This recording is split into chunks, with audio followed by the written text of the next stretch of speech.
हुकूमत और BNP mangle के दरमियान मुज़ाकरात का पहला दौर नाकाम। हुकूमती वक्त सरदार अख्तर मैंगल को कायल करने में नाकाम रहा। अख्तर मैंगल कहते हैं उन्होंने मुझे कायल नहीं किया, मैंने उन्हें कायल कर लिया। इस्तीफा वापस लेने का फैसला नहीं किया। बलूचिस्तान के इस्तेहसाल का मसला हर हुकूमत पे उठाया। वफाकी हुकूमत बलूचिस्तान के मसाइल समझ नहीं पा रही। मैंने किसी मुश्किल जबान में बात नहीं की। राना सनाउल्लाह ने कहा अख्तर मैंगल से पार्लियामेंट में रहने की दरख्वास्त की। उम्मीद है सरदार अख्तर मैंगल अपना इस्तीफा वापस ले लेंगे। स्पीकर कौमी असम्बली ने अख्तर मैंगल के इस्तीफे पर कार्रवाई रोक दी। हुकूमत की स्पीकर से अख्तर मैंगल का इस्तीफा मंजूर न करने की दरख्वास्त।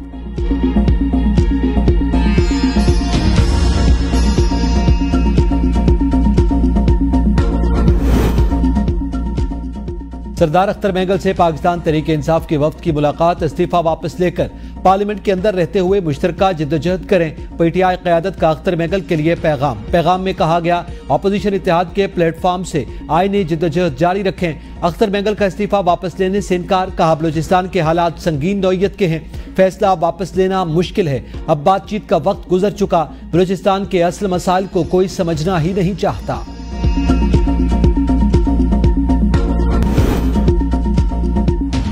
विफाकी और सूबाई हुकूमती इदारों का बिजली तकसीम कार कंपनियों के 2 खरब 56 अरब से जायद के नादहिंदा होने का इंकशाफ। वजारत तवानाई बिजली डिवीजन ने तफसीलात कौमी असम्बली में जमा करवा दी। विफाकी हुकूमत इदारे डेस्कोज के 47 अरब 81 करोड़ रुपए के नादहिंदा। सूबाई हुकूमतों के मातहत इदारे बिजली की मद में 1 खरब 51 अरब 76 करोड़ के नादहिंदा निकले।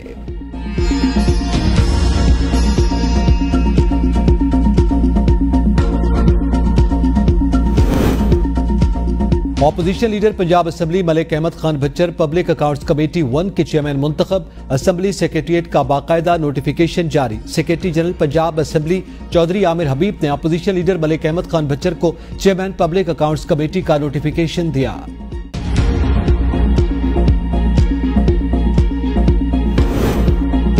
ऑपोजिशन इत्तेहाद तहरीक तहफ़्फ़ुज़ आईन पाकिस्तान का हंगामी इजलास तलब। इजलास की सरबराही अलायंस के सरबराह महमूद खान अचकजई करेंगे। इजलास में सरदार अख्तर मैंगल का शरीक होने का फैसला। ऑपोजिशन इत्तेहाद सरदार अख्तर मैंगल इस्तीफे और सियासी जिद्दोजहद पर मुशावरत करेगा। जलसे और एहतजाजी तहरीक के सिलसिले में मुशावरत की जाएगी। ऑपोजिशन अलायंस इजलास में शिरकत के लिए इत्तेहादी जमातों को आगाह कर दिया गया।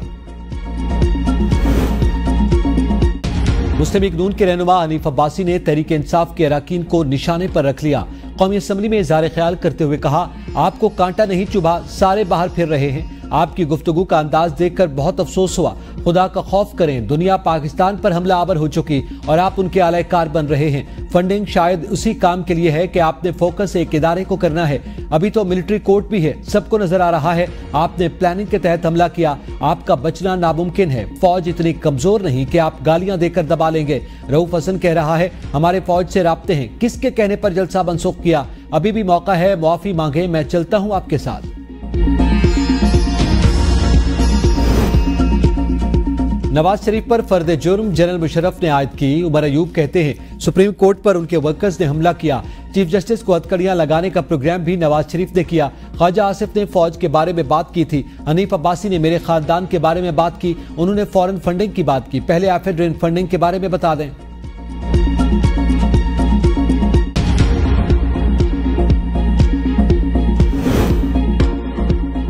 बलूचिस्तान और खैबर पख्तूनख्वा में हुकूमती रिट खत्म हो चुकी। मुसल्लह कुव्वतें वहां हुकूमत से टैक्स वसूल कर रही हैं। सड़कों पर पहरे दिए जा रहे हैं। ऐवान इन मामलात पर गौर नहीं करेगा तो और कौन करेगा? जमीयत उलमा इस्लाम के सरबराह मौलाना फजलुर रहमान का ऐवान में इजहार ख्याल। कहा बलूचिस्तान में सूरत हाल इंतहाई संगीन है, नफरतों में इजाफा हो रहा है। किसी और पर जिम्मेदारियां डालने से काम नहीं बनेगा। बलूचिस्तान में जाकर लोगों से बात करें। क्या हुकूमत के पास ये इख्तियार है कि वो खुद फैसला कर सके? हम प्रॉक्सी जंग लड़ रहे हैं, ये हमारे मफाद की जंग नहीं। आलमी कुव्वतें सूरत हाल का फायदा उठा रही हैं। आज सियासी लोगों की अहमियत खत्म की जा रही है। सीनियर सियासी क़यादत को साइड लाइन किया जा रहा है। मुल्क को हमारी जरूरत हुई तो उसके चप्पे चप्पे के लिए हमारी खिदमत हाजिर हैं। लाहौर हाई कोर्ट के हुक्म के बावजूद चौधरी परवेज इलाही और अली खाना का नाम पासपोर्ट कंट्रोल लिस्ट से न निकालने पर सेक्रेटरी दाखिला समेत दीगर को नोटिस जस्टिस शम्स महमूद मिर्जा ने रिमार्क्स दिए, जिसने मेरे अहकामात पर अमल नहीं किया उसका एहतसाब जरूर होगा।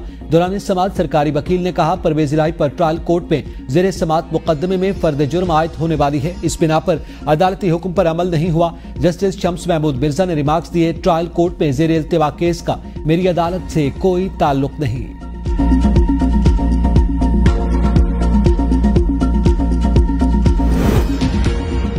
असलहा शराब बरामदगी केस इस्लामाबाद की मकामी अदालत में अली अमीन गंडापुर की तिब्बी बुनियादों पर हाजिरी मुआफी की दरखास्त मुस्तरद, नाकाबिल जमानत वारंट गिरफ्तारी जारी। अदालत का SHO थाना बाराकहू को कल अली अमीन गंडापुर को गिरफ्तार करके पेश करने का हुक्म।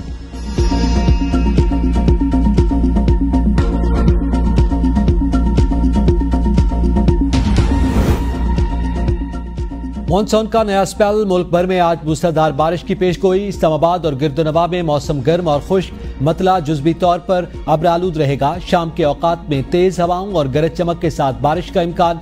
खैबर पख्तूनख्वा के बेशतर अजला में मौसम गर्म और खुश्क रहेगा। एबटाबाद, मानसहरा, हरीपुर, बटग्राम, कोहिस्तान, सवात और गिरदोनवा में तेज हवाओं और गरज चमक के साथ बारिश का इम्कान। पंजाब के बेशतर अजला में भी तेज हवाओं और गरज चमक के साथ बारिश का इम्कान। मूसलाधार बारिश के बाद बरसाती नदी नालों में तोगयानी का खदशा। मकबूजा कश्मीर से आने वाले दरिया का रेड अलर्ट जारी। मकबूजा कश्मीर से आने वाला पानी करेला आजाद कश्मीर के दारुल हुकूमत मुजफ्फराबाद से गुजरेगा। मीरपुर खास के इलाके झड्डू की ढोरदू में 200 फीट का शगाफ, कई इलाके ज़ेर-ए-आब। इलाका मकीनों ने नकल मकानी शुरू कर दी। नशेबी इलाकों में 4 से 5 फीट तक पानी जमा। इलाका मकीन खुले आसमान तले जिंदगी गुजारने पर मजबूर। इंतजामिया की जानिब से अभी तक कोई भी हिफाजती इक़दामात नहीं किए गए। शगाफ को बंद न करने के बायस मजीद इलाका ज़ेर-ए-आब आने का खदशा। ठरी मीरबा में बारिश थम गई, मुतासरीन की तकलीफें खत्म न हो सकी। 100 से ज्यादा घर मुकम्मल पानी की जद में आ गए। गाँव में कई फीट बारिशी पानी जमा। इंतजाम